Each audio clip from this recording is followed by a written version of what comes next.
سلام بچه‌ها، چطور میتونید؟ خوبید؟ چه خبرها؟ سلامتید؟ من ارو 404 هم دوباره اومدم یه ویدیو بگیرم براتون. اومدم کلوز تو این مچ دیدم چند نفر هستن هر کیو میزنن بهش فوش میدم، برو لابی و از این حرفا.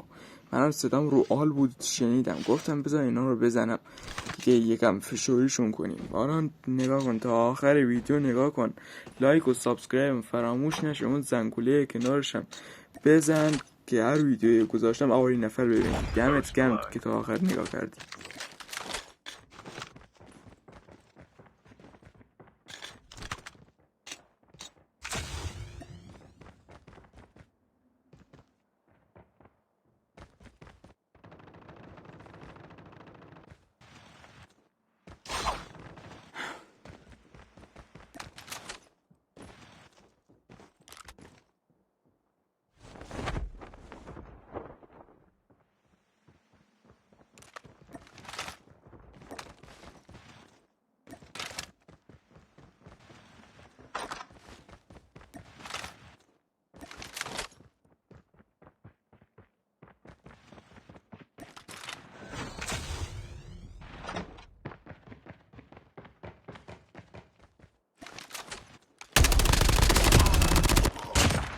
The revived flight will arrive in 1 minute.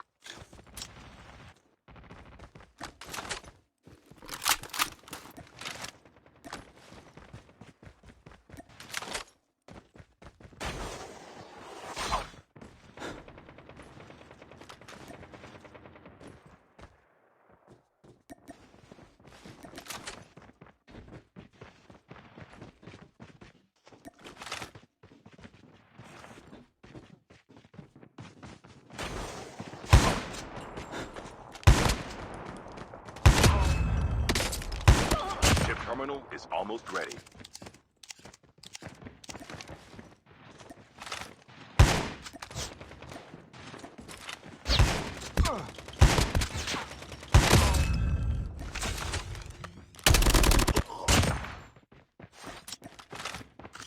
The safe zone is collapsing.